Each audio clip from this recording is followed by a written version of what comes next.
Welcome to my channel. ఈరోజు మన ఛానల్లో 8th class maths chapter 2 explain చేస్తున్నాను చూడండి. ఇది 8th క్లాస్ మ్యాథ్స్ అనేది న్యూ టెక్స్ట్ బుక్, అంటే ఓన్లీ ఏపీకి సంబంధించిందే, తెలంగాణ సిలబస్ వేరు.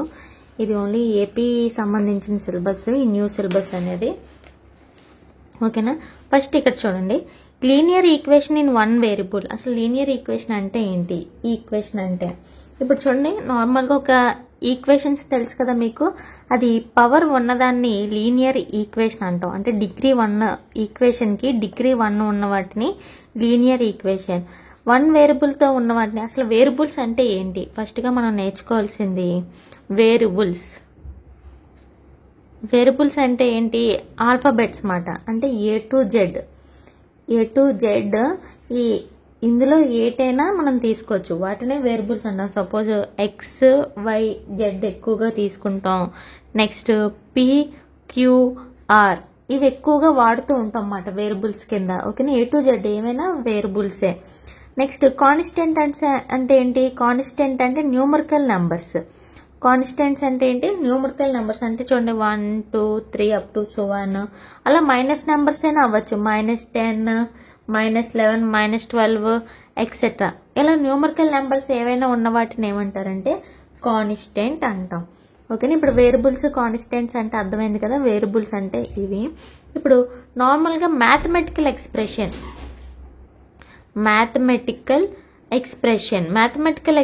ఎలా ఉంటుంది మనకి? మ్యాథమెటికల్ ఎక్స్ప్రెషన్ అనేది సపోజ్ 5 + 2 × 7, వీటిని ఏమంటారంటే ఎక్స్ప్రెషన్స్ అంటాం. ఓకేనా, దీన్ని ఏమంటాం అంటే మనం ఎక్స్ప్రెషన్.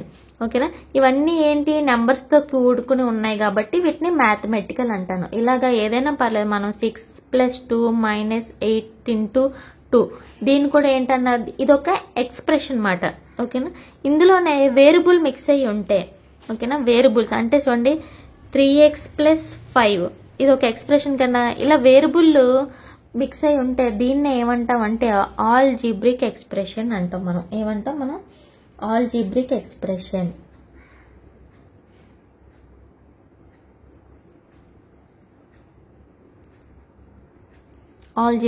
అంటే వేరియబుల్ మిక్స్ అయి ఉంటాయి మధ్యలో కానీ. ఓన్లీ న్యూమరికల్ సంబంధించింది అయితే మ్యాథమెటికల్ ఎక్స్ప్రెషన్. అదే వేరియబుల్ సపోజ్ 6x + 5, ఇలాగైనా పర్లేదు. మనం ఏదైనా ఒక వేరియబుల్ అనేది యాడ్ అయితే ఎక్స్ప్రెషన్లో, దాన్ని ఏమంటామంటే మనం ఆల్జీబ్రిక్ ఎక్స్ప్రెషన్స్ అంటాం. ఇప్పుడు ఇంకోటి తెలుసుకోవాల్సింది ఏంటంటే కోఎఫిషియంట్ అంటే ఏంటి? కోఎఫిషియంట్ అంటే ఇక్కడ సపోజ్ చూడండి, మనం 3x 6x అని రాసాం కదా, దీన్ని ఎగ్జాంపుల్గా తీసుకుందాం. ఓకేనా, ఈ వేరియబుల్ ముందు, ఇది వేరియబుల్ కదా మనకి, ఈ ఎక్స్ అనేది వేరియబుల్ ముందు ఉన్న వాటిని ఏమంటారంటే కోఎఫిషియంట్ అంటాం మనం. ఓకేనా, ఏమంటాం మనం? కోఎఫిషియంట్. వేరియబుల్కి ముందున్న నెంబర్నే దీన్నే కోఎఫిషియంట్ అంటాం. ఏదైనా పర్లేదు, మనం ఏ వేరియబుల్ అయితే ఉందో వేరియబుల్ ముందు యొక్క నెంబర్ని కోఎఫిషియంట్ అంటాం. అలాగే ఇంకా నెక్స్ట్ ఏం తెలియాలంటే మనకి లైక్ టర్మ్స్, అన్లైక్ టర్మ్స్. ఓకేనా, నెక్స్ట్ ఏంటి మనకి? Like terms. సెకండ్ వన్ ఏంటి? Unlike terms. ఓకేనా, లైక్ టర్మ్స్ అంటే ఏంటంటే సేమ్ వేరియబుల్స్, సేమ్ పవర్స్ ఉండాలి. సపోజ్ చూడండి, నేను ఇప్పుడు కొన్ని ఎగ్జాంపుల్స్ రాస్తున్నాను. 2x², 3x, 5x², 7x. ఇప్పుడు చూడండి, ఇందులో లైక్ టర్మ్స్ అంటే ఏంటంటే సేమ్ వేరియబుల్ ఉండాలి. ఇక్కడ సేమ్ వేరియబుల్ ఉంది. ఓకేనా, సేమ్ వేరియబుల్ ఉండాలి. అండ్ నెక్స్ట్ ఏంటి? Same power. ఇక్కడ ఏంటి? పవర్ 2 ఉంది. అంటే వేరియబుల్ యొక్క పై ఉన్న వాటిని పవర్స్ అంటాం అన్నమాట. అంటే డిగ్రీ అని కూడా అనొచ్చు. డిగ్రీ అంటాం, పవర్ అంటాం. దీని యొక్క డిగ్రీ ఎంత ఉంది? 1 ఉంది. సో ఈ రెండు ఏంటి? Unlike terms. ఈ రెండు ఏంటి? అన్లైక్ టర్మ్స్ మాట. లైక్ టర్మ్స్ అంటే ఏంటి? చూడండి, ఇప్పుడు 2x², 5x² ఉంది. ఈ రెండు కంపేర్ చేద్దాం. ఓకేనా, ఇక్కడ సేమ్ వేరియబుల్ ఉంది అండ్ డిగ్రీ కూడా ఎంత ఉంది మనకి? సేమ్ ఉంది. అంటే ఈ రెండు ఏంటి? లైక్ టర్మ్స్ మాట. ఈ రెండింటిని మనం లైక్ టర్మ్స్ అంటాం. ఇక్కడ 3x, 7x సేమ్ వేరియబుల్ ఉంది. సో ఈ రెండు ఏంటి? ఈ రెండు లైక్ టర్మ్స్. అంటే మళ్ళీ ఈ రెండు ఏంటి? Unlike terms. అంటే డిగ్రీ అనేది వేరుంది. వేరియబుల్ ఒకటే అయ్యి ఉంది కానీ డిగ్రీ అనేది ఏంటి? వేరుగా ఉంది. వీటిని ఏమంటామంటే లైక్ టర్మ్స్ అన్లైక్ టర్మ్స్ అంటాం. అసలు టర్మ్స్ అంటే ఏంటి? సపోజ్ ఒక ఎక్స్ప్రెషన్ ఉంది చూడండి, 3x² ప్లస్ 10 ఉంది. అంటే ఇదొక టర్ము ఇదొక టర్ము, ఈ రెండు టర్ములని కలిపి వీటినే టర్మ్స్ అంటామన్నమాట. అంటే మధ్యలో ఒక ఎక్స్ప్రెషన్ కాదు, ఒక ప్లస్ కానీ మైనస్ కానీ ఇలా వేటినైనా ప్లస్ అయినా మైనస్ అయినా మల్టిప్లికేషన్ అయినా డివైడ్ అయినా ఇందులో ఏమైనా ఉపయోగించి ఈ డివైడ్ చేస్తే అంటే ఏంటంటే వేరువేరుగా పార్ట్స్ కింద చేస్తే వీటిని ఏమంటామంటే టర్మ్స్ అంటాం. ఒక ఎక్స్ప్రెషన్ లో ఏదైనా అయి ఉండొచ్చు. సపోజ్ ఇంకోటి చూడండి, 2x² plus yz plus zx అని ఉంది. ఇవి ఇందులో ఎన్ని టర్మ్స్ ఉన్నాయి? 1 2 3, మొత్తం ఎన్ని టర్మ్స్ ఉన్నాయి? 3 టర్మ్స్ ఉన్నాయి. వీటిని టర్మ్స్ అని కూడా అంటాం. ఓకేనా? ఇప్పుడు నెక్స్ట్ చూడండి, ఈ టర్మ్ సంబంధించిందే నెక్స్ట్ ఇంకోటి చెప్తాను చూడండి. మోనోమియల్ ఆల్రెడీ 7th క్లాస్లో నేర్చుకున్నారు చూడండి. మోనోమియల్ అంటే ఏంటంటే సింగిల్ టర్మ్ ఉన్న వాటిని, సపోజ్ 2xy x² అంటే ఓన్లీ వన్ టర్మ్ ఉన్న వాటిని ఏమంటారంటే మోనోమియల్ అంటారు. ఇక్కడ ఏంటి ఓన్లీ వన్ టర్మే ఉంది, దాన్ని ఏమంటాం మనం? మోనోమియల్ అంటాం. నెక్స్ట్ సెకండ్ వన్ వచ్చేసి బైనోమియల్ అంటే 2 టర్మ్స్ ఉండాలి. అంటే x plus y, suppose x² plus x, ఇలా ఓన్లీ 2 టర్మ్స్ ఉన్న వాటిని ఏమంటారంటే బైనోమియల్ అంటాం. నెక్స్ట్ వన్ వచ్చేసి ట్రైనోమియల్ వచ్చేసి అంటే ఏంటి? పేరులోనే ఉంది, 3 ఉంటాయి. అంటే x plus y plus 3 constants అనే ఉండొచ్చు, ఏమైనా x³ ప్లస్ 2x² ప్లస్ 3. ఇందులో ఎన్ని టర్మ్స్ ఉంటాయి? మామూలుగా ఓన్లీ 3 టర్మ్స్ ఉన్న వాటిని ట్రైనోమియల్. 3 టర్మ్స్ ఉండి అంటే ఇప్పుడు చూడండి 3 టర్మ్స్ వరకు మోనోమియల్, బైనోమియల్, ట్రైనోమియల్ 3 టర్మ్స్ వరకు చేసాం. నెక్స్ట్ వచ్చేసి 4 అంటే 3 ఉండి 3 కన్నా ఎక్కువ ఉంటాయి అంటే 4 నుంచి మల్టీనోమియల్ అంటాం. వాటిని ఏమంటాం మనం? మల్టీనోమియల్ అంటే x⁵, suppose 2x⁴, 3x³ plus x² plus x plus 1 అంటే 3 ఉన్న వాటిని ట్రైనోమియల్. 3 కన్నా ఎక్కువగా ఉన్నవాటి అంటే 4 కన్నా ఎక్కువగా ఇంకెన్నైనా ఉన్న వాటిని ఏమంటారంటే మల్టీనోమియల్ అంటాం. ఓకేనా? ఇవి బాగా గుర్తుంచుకోండి. Next linear equation in one variable అనేది చెప్పలేదు కదా. సపోజ్ ఇక్కడ చూడండి 2x ప్లస్ 3 ఉంది. ఇదేంటి లీనియర్ ఈక్వేషన్ అంటే? మనకి ఇది అనేది ఒక ఈక్వేషన్ అనేది అర్థమైంది కదా. లీనియర్ ఈక్వేషన్ అంటే ఏంటంటే డిగ్రీ ఉన్న వాటిని లీనియర్ అంటాం. ఇది లీనియర్ ఈక్వేషన్. సపోజ్ చూడండి నెంబర్ ఆఫ్ వేరియబుల్స్ ఎన్ని ఉన్నాయి? 1 ఉంది. అంటే linear equation in one variable. Highest power ఎంత? 1. సపోజ్ ఇంకోటి తీసుకుందాం, ఇది linear equation in one variable. Next చూడండి 3x² plus 4x plus 10. First మనం ఏం చూసుకోవాలి? డిగ్రీ చూసుకోవాలి. ఇక్కడ డిగ్రీ ఎంత ఉంది? 2 ఉంది. సో మనకి లీనియర్ ఈక్వేషన్ అంటే ఎంత ఉండాలి? డిగ్రీ 1 ఉండాలి. ఇక్కడ వేరియబుల్ ఎంత? 1 ఉంది. వేరియబుల్ వచ్చేసి ఎంత ఉంది? మనకి 1 ఉంది. అంటే 2 డిగ్రీ 2 ఉంటే ఏమంటాం అంటే క్వాడ్రాటిక్ ఎక్స్ప్రెషన్ విత్ 1 వేరియబుల్. ఓకేనా? ఇది వచ్చేసి ఏంటి? Quadratic equation with 1 variable. 2 ఉన్నదాన్ని అంటాం. ఓన్లీ డిగ్రీ 1 ఉన్న వాటినే లీనియర్ ఈక్వేషన్ విత్ 1 వేరియబుల్ అంటాం. మీకు అర్థమైంది కదా ఇప్పుడు లీనియర్ ఈక్వేషన్ ఇన్ 1 వేరియబుల్ అంటే. ఇప్పుడు నెక్స్ట్ వచ్చేసి ఎక్సర్సైజ్ లోకి వెళ్ళిపోదాం మనం. ఓకేనా? ఎక్సర్సైజ్ 2.1 పేజ్ నెంబర్ 46 లో చూడండి. Exercise 2.1 solve the following questions. ఇక్కడ చూడండి కొన్ని ఈక్వేషన్స్ ఇచ్చాడు, ఎలా చేయాలనేది చెప్తాను. ఇక్కడ ఫస్ట్ క్వశ్చన్ చూడండి, x-2 = 7 solve the following equation. ఇవి ఎలా చేయాలనేది చెప్తాను చూడండి, క్లియర్గా వినండి. x-2 = 7. ఓకేనా? రైట్ సైడ్ ఉన్నదాన్ని ఏమంటామంటే RHS అంటాం, లెఫ్ట్ సైడ్ ఉన్నదాన్ని ఏమంటామంటే LHS అంటాం. ఓకేనా? ఇప్పుడు మనం ఇవన్నీ ఏంటంటే LHS = వేరియబుల్స్ తెచ్చుకోవాలి మనం. LHS అనేది వేరియబుల్స్ ఉండాలి. RHS అనేది ఏముండాలి? కాన్స్టెంట్ టర్మ్స్ అనేది ఉండాలన్నమాట. అంటే మనకి ఇప్పుడు ఏంటి? ఎక్స్ అనే వాల్యూ రావాలి. ఇక్కడ ఏదైతే వేరియబుల్ ఉందో దాని యొక్క ఆన్సర్ రావాలి. అంటే ఇక్కడ చూడండి LHS లో వేరియబుల్ కి సంబంధించింది ఉంది కాబట్టి ఇలా ఉంది. ఇప్పుడు ఇక్కడ చూడండి మనకు తెలిసిందే కదా, ప్లస్ ఇంటూ ప్లస్ ఏమవుతుంది మనకి plus, plus into minus minus అవుతుంది, మళ్ళీ మైనస్ ఇంటూ మైనస్ ప్లస్ అవుతుంది, మైనస్ ఇంటూ ప్లస్ వచ్చేసి ఎంత అవుతుంది మనకి మైనస్ అవుతుంది. ఇవి మీకు తెలిసిందే కదా. అంటే చూడండి సేమ్ సైన్ ఉన్న వెంటనే సేమ్ వస్తాయి. అంటే చూడండి ప్లస్ ఇంటూ ప్లస్ ప్లస్సే, మైనస్ ఇంటూ మైనస్ ప్లస్సే. ఆపోజిట్ సైన్స్ మల్టిప్లికేషన్ అవుతున్నప్పుడు మైనస్ వస్తుంది. ఇది బాగా గుర్తుంచుకోండి క్లియర్గానా. సేమ్ సైన్స్తో ఉంటే ప్లస్సే and opposite minus plus plus minus అయితే మైనస్ అనేది వస్తుంది. ఇప్పుడు చూడండి ఇక్కడ ఏముంది మనకి ఎక్స్ మైనస్ 2 అనేది ఇక్కడ ఉంది. అంటే మనకి ఎక్స్ అనేది కావాలి కదా. ఇప్పుడు ఈ -2ని ఇటువైపు పంపించేద్దాం. ఓకేనా. సొల్యూషన్ ఎక్స్ ఈక్వల్ టు వేరియబుల్ని ఇక్కడ వదిలేసి ఈ 7 అనేది ఇక్కడే ఉందాం. ఇక్కడ -2 ఇటువైపు వెళ్తే ఏంటి ప్లస్ అవుతుంది అన్నమాట. అర్థమవుతుందా. ప్లస్ ఉన్నవి అటువైపు వెళ్తే మైనస్ అవుతాయి, మైనస్ ఉన్నవి అటువైపు వెళ్తే ప్లస్ అవుతాయి. అదే మల్టిప్లికేషన్ రైట్ సైడ్ వెళ్తే డివైడ్ అవుతుంది, డివిజన్ రైట్ సైడ్ అయితే మల్టిప్లికేషన్. బాగా గుర్తుంచుకోండి. మైనస్ రైట్ సైడ్ వెళ్తాయి, ఇవి రైట్ సైడ్ వెళ్ళినప్పుడు మైనస్ అయితే ప్లస్ అవుతుంది, ప్లస్ ఆపోజిట్ గా మారుతాయి మైనస్ అవుతుంది. మల్టిప్లికేషన్ ఏమవుతుంది డివిజన్ అవుతుంది, డివిజన్ వచ్చేసి ఏమవుతుంది మల్టిప్లై అవుతుంది. ఇవి బాగా గుర్తుంచుకోండి. ఇప్పుడు -2 ఇటువైపు వెళ్తే ఏంటి మనకి +2. ఎక్స్ ఈక్వల్ టు 7 + 2 ఎంత 9. సో ఎక్స్ వచ్చేసి ఎంత వచ్చింది మనకి ఆన్సర్ 9 అనేది వచ్చింది. చాలా సింపుల్ గా ఉంది కదా.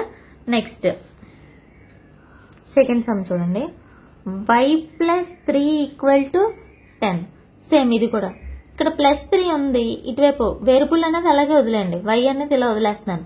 ఇక్కడ 10 అనేది ఇలా రాసుకోండి. RHS లో ఏమంటే అదే 10. ఈ +3 అటువైపు వెళ్తే ఏమవుతుంది ప్లస్ ఏమవుతుంది మైనస్ కదా. అంటే -3 y = 10 నుంచి 3 తీస్తే ఎంత మనకి 7 కదా. బిగ్ నెంబర్ కి ఏ సింబల్ ఉంటే అదే సింబల్. ఓకేనా. ఇక్కడ ఇందులో బిగ్ నెంబర్ ఏంటి 10 కదా. 10 ప్లస్ ఉంది కాబట్టి ప్లస్ ప్లస్ రాసినా రాయకపోయినా ఒకటి, కానీ మైనస్ మాత్రం కంపల్సరీగా రాయాలి. ఇక్కడ కూడా అంతే. y = 7 వచ్చింది. ఇప్పుడు థర్డ్ సమ్ 6 = z+2. ఇక్కడ ఏంటి చూడండి RHS వైపు వేరియబుల్ అన్నా, అంటే ఇది అటు ఇటు ఇటు అటు మార్చుకుందాం. అంటే z+2ని LHS వైపు తెచ్చుకుందాం. z+2 = 6 అంటే రివర్స్ చేస్తున్నాం అంతే, ఏది ఎటు పంపించట్లేదు, జస్ట్ RHS LHS మార్చుకున్నాం. ఇప్పుడు చూడండి సేమ్ ఇక్కడ +2 ఉంది, అటువైపు వెళ్తే ఏమొస్తుంది మనకి -2 అవుతుంది. RHS వైపు వెళ్తే 6, ఈ +2ని ఇటువైపు పంపిస్తున్నాను -2. అంటే 6 లోంచి 2 తీస్తే ఎంత మనకి 4. అంటే z = ఎంత వచ్చింది మనకి 4 అనేది వచ్చింది. Next fourth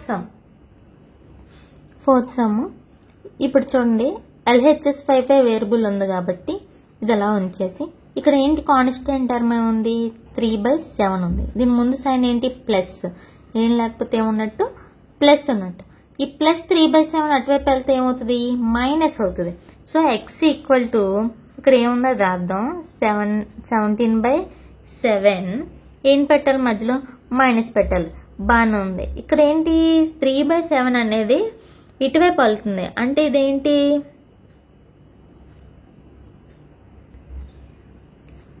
-3/7. డినామినేటర్స్ రెండు ఏంటి ఈక్వల్ గా ఉన్నాయి. సో న్యూమరేటర్స్ రెండు మైనస్ చేసేయచ్చు. అంటే చూడండి 17 - 3. x = 17 నుంచి 3 తీస్తే ఎంత మనకి 14/7. 7 1 = 7 2 = x = మనకి ఎంత వచ్చింది 2 అనేది వచ్చింది. నెక్స్ట్ ఫిఫ్త్ సమ్ చూడండి 6x = 12. ఇప్పుడు ఇక్కడ చూడండి ఇది కొత్త మోడల్. ఇక్కడ x తో ఏంటి ఇది మల్టిప్లై అవుతుంది, ఇదేంటి మల్టిప్లికేషన్. 6x అంటే ఏంటి 6 × x కదా అర్థం. ఇప్పుడు ఈ వేరియబుల్ ఉంది x అనేది, ఇప్పుడు ఈ కాన్స్టెంట్ టర్మ్ ని మనం RHS వైపు పంపించాలి. అంటే ఇక్కడ ఏంటి మల్టిప్లికేషన్ అవుతుంది కదా, ఇటువైపు వస్తే ఏంటి RHS వైపు వస్తే డివైడ్. అంటే x = 12/6. ఇక్కడ ఏదైతే నెంబర్ ఉందో దాని బై ఇక్కడ ఉన్న నెంబర్ ని ఇది రాయడమే 6. అంటే 6 1 = 6 2 = 12. అంటే x = ఎంత వచ్చింది మనకి 2 అనేది వచ్చింది. చాలా సింపుల్ గా ఉంది కదా. నెక్స్ట్ ఇందులోనే 6th సమ్ చూడండి t/5 = 10.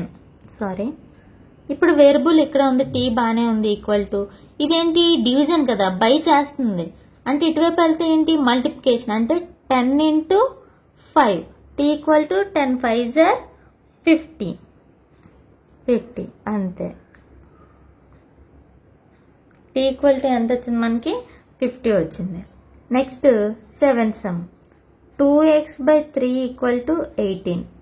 ఇప్పుడు 2xని ఎలాగే ఉంచేద్దాం. ఇక్కడ ఫస్ట్ ఇక్కడ ఏంటి 3 అనేది డివిజన్ అవుతుంది, ఇటువైపు వస్తే ఏంటి మల్టిప్లికేషన్ కదా, అంటే 2x equal to 18 into 3 2x equal to 3 18s are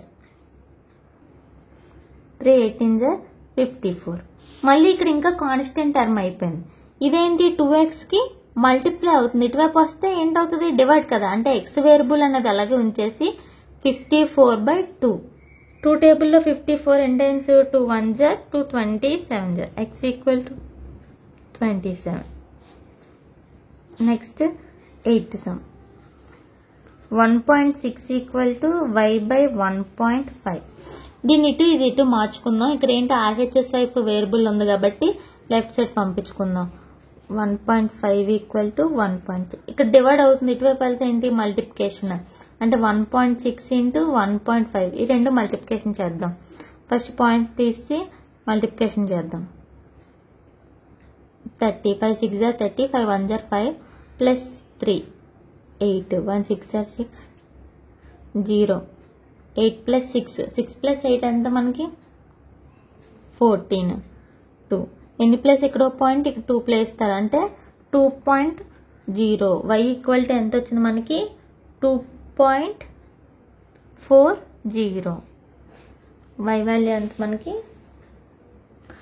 తర్వాత చూడండి పాయింట్ తర్వాత 0 ఉంటే రాసినా రాయకపోయినా పర్లేదు, y ఈక్వల్ టు 2.4 అని కూడా రాసుకోవచ్చు. ఓకేనా. నెక్స్ట్ వచ్చేసి 9th సమ్ చూడండి 7x - 9 ఈక్వల్ టు 16. ఫస్ట్ ఇక్కడ వేరియబుల్గా ఉంది కదా, ఈ 7xని ఎలా వదిలేద్దాం.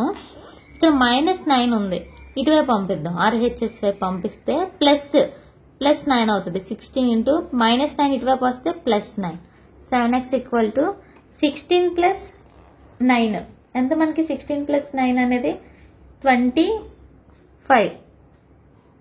ఇప్పుడు ఏంటి ఇక్కడ మల్టిప్లికేషన్ అవుతుంది, 7x ఏంటి 7 into x అని కదా అర్థం.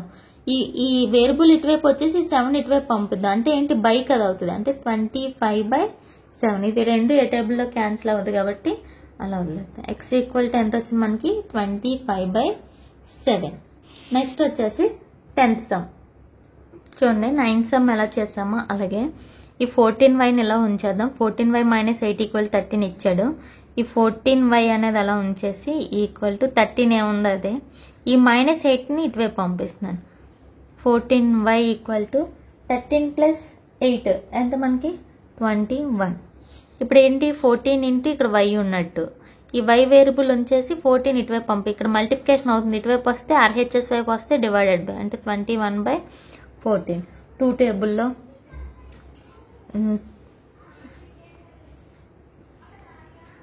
7 టేబుల్లో 7 2s are 7 3s are అంటే y ఈక్వల్ టు ఎంత వచ్చింది మనకి 3/2 అంతే. నెక్స్ట్ 11th సమ్ కూడా సేమ్ 17 + 6p ఈక్వల్ టు 9. ఇక్కడ వేరియబుల్తో ఉంది అలా వదిలేద్దాం. 6p ఈక్వల్ టు ఇక్కడ 9 కదా, ఇదేంటి కాన్స్టెంట్ +17 ఉన్నట్టు, ఇటువైపు వెళ్తే -17 6p 17లోంచి 9 తీస్తే ఎంత మనకి 8. బిగ్ నెంబర్కి ఏ సింబల్ ఉంటే అదే, ఇక్కడ ఏంటి ఇందులో బిగ్ నెంబర్ 17 కదా, 17కి ఏముంది మైనస్, సో -18. ఇక్కడ 6p అనేది మల్టిప్లికేషన్, ఇటువైపు వస్తే డివైడ్, p ఈక్వల్ టు -8/6 2 టేబుల్లో cancel, 2 3s are 2 4s are p value ఎంత వచ్చింది మనకి -4/3. Next 12th x/3 + 1 equal to 7/15. ఇక్కడ ఏంటి వేరు ఇది కదా ఉంది, x/3 + 1 అంటే ఇది ఎలా ఉంచేసి +1 అటువైపు, x/3 ఈక్వల్ టు 7/15 +1 ఇక్కడ ఇటువైపు వస్తే ఏంటి -1 అవుతుంది. ఇక్కడ ఏముంది డినామినేటర్లో ఏం లేకపోతే 1. ఇప్పుడు x/3 ఈక్వల్ టు మైనస్ ఉంటే క్రాస్ మల్టిప్లికేషన్ చేయొచ్చు కదా, 15 into 1 7s are 7 -15 1s are 15 by 15, X by 3. 15లోని 7 తీస్తే ఎంత? -8/15. ఇప్పుడు చూడండి, ఇక్కడ ఏంటి? డివైడ్ ఉంది. ఇటువైపు వెళ్తే ఏంటి? మల్టిప్లికేషన్ కదా. x ఈక్వల్ టు -8/15 ఇంటూ 3 అంటే డినామినేటర్లో ఎంత ఉన్నట్టు? మనకి 1 ఉన్నట్టు, అంతే కదా.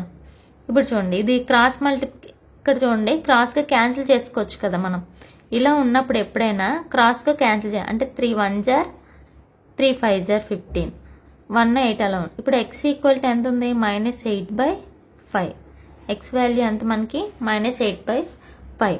ఇలా ఎప్పుడైనా క్రాస్గా ఉన్నప్పుడు ఇలా క్రాస్గా క్యాన్సిల్ చేసుకోవచ్చు. ఇలా పక్కన మల్టిప్లికేషన్ అవుతుంది, క్రాస్గా ఏంటంటే క్యాన్సిల్ అవుతుంది. అర్థమవుతుందా? దీంతో మొత్తం ఎక్సైజ్ 2.1 అనేది అయిపోయింది. నెక్స్ట్ వచ్చేసి ఎక్సైజ్ 2.2 అన్ని వర్కింగ్ ప్రాబ్లమ్స్ నెక్స్ట్ వీటిలో చెప్తాను. ఈ వీడియో మీకు నచ్చినట్లయితే లైక్ చేయండి, షేర్ చేయండి, సబ్స్క్రైబ్ మాత్రం చేయడం మర్చిపోకండి.